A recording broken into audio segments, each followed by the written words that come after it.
The German word Bieber. Bieber means beaver? Means beaver. Really? Yes, that's why it's so funny for Germans. Justin Bieber, that's how we think he's called, basically.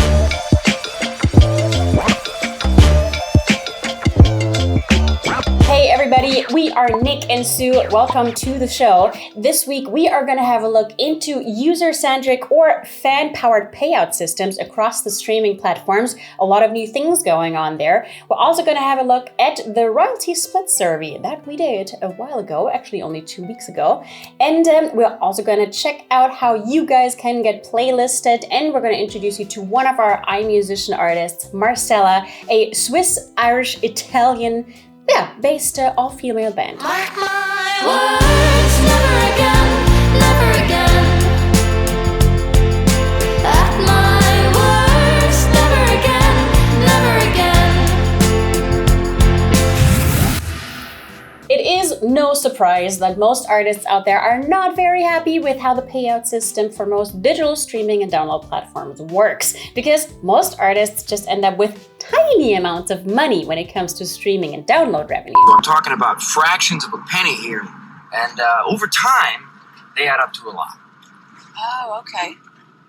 So you're gonna make a lot of money, right? Yeah. And this has been a debate that has been going on for quite a long time, and there's not much movement. Most platforms still have a pro rata system where they basically pool all the money coming in from the subscribers, and then they distribute the money to the artists based on their percentage of total streams on the platform. Let's pass it along and make sure everyone gets a piece. Okay, but last time I didn't receive a piece, and I was told that Just pass. So most of the listeners actually end up paying the big artists that they might have not even listened to. No, literally, when you look at how Spotify pays, it's like, I know.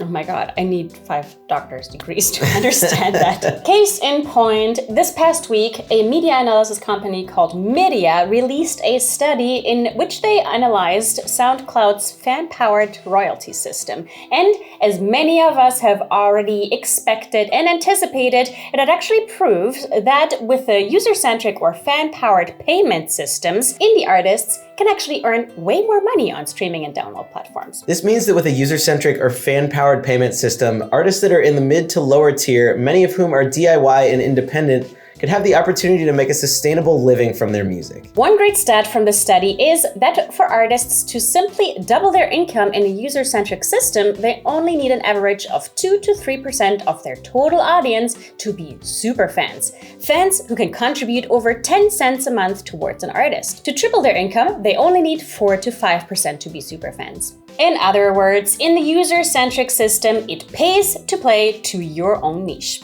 With such a small amount of fans able to contribute to such a large chunk of your income, this new payment system could unlock something that's currently lost in the current pro rata system: the value of fandom. I love his music. I do. I'm a Michael Bolton fan. There are certainly some serious hurdles to get over before most of the streaming and download platforms are going to get into a user-centric payment system. And there's also very probably going to be a pushback from the major labels because they are losing ground with the rise of the DIY artists and the decentralization of the music industry. I don't know, I was holding a melon. The decentralization of the music industry. Exactly. But all you have to do is look at platforms like Tidal and Deezer for examples on how systems like this can be implemented, managed, and most importantly, start benefiting artists and fans. And if you're curious about Deezer and their user-centric approach, check out the webinar I hosted with 𝐋𝐢𝐬𝐬 from Deezer, linked here in the top right corner. This is only the beginning, but it is so encouraging to see that the needle started moving a little bit and that there might be a potential future where the true value of an artist is actually appreciated. We want to hear what you guys think about that and what you think about the shakeup of the system. Do you think there is a future where artists actually benefit from the payout system? Do you think the whole system is fucked and it needs to be burned to the ground? We want to hear your opinion in the comments below. Could even play devil's advocate here. Speaking of royalty payouts, let's move a little bit further down the line and touch on what happens after your royalties are collected.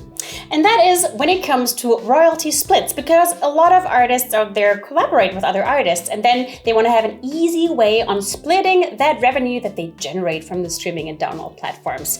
Same for you guys out there. And I want to say a big thank you to our iMusician community. We sent out a survey the other day about royalty splits, and we asked you a whole bunch of questions about which features you would like to see in the future. We got an amazing and insane amount of responses, so thank you very much for developing new tools and products with us. We learned that a lot of you guys out there have not actually thought about using a royalty splits tool before, but an amazing amount of 85% of our artists would love to see a royalty splits tool in the future. So we wanted to make sure that you know that we are going to make this our next priority. If there is anything else you would like to share with us, any feature you would like to see in that new royalty splits tool, let us know in the comments below.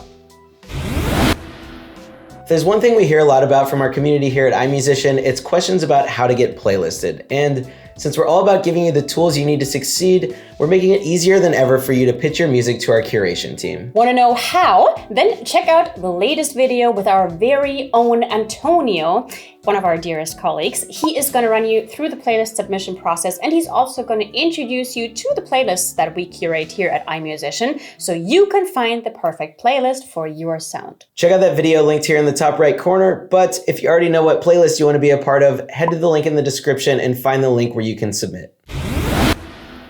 Speaking of people who just got added to our playlist, we recently discovered the indie folk duo Marzella via their latest release, Never Again. We've been sharing that song around to anyone with ears. They write songs in French, Italian, and English, and they play multiple instruments. And I have to say, their vocal harmonies are just angelic. They've been releasing music via iMusician since 2015. They're a shining example of a DIY approach, and be sure to stay tuned to the show here on YouTube, as we'll be joined by them in a couple weeks for an interview as they launch their latest round of singles. Mark my words, never again, never again. At my words, never again, never again. Thanks for tuning in. If you want to hear more about Marzella, like for example the song you're hearing right now, then head to the link in the description below. And while you're down there, drop us a like and also hit that subscribe button, because you don't want to miss out any content that is coming out on this channel, do you? I don't think you do. We'll see you in a couple weeks.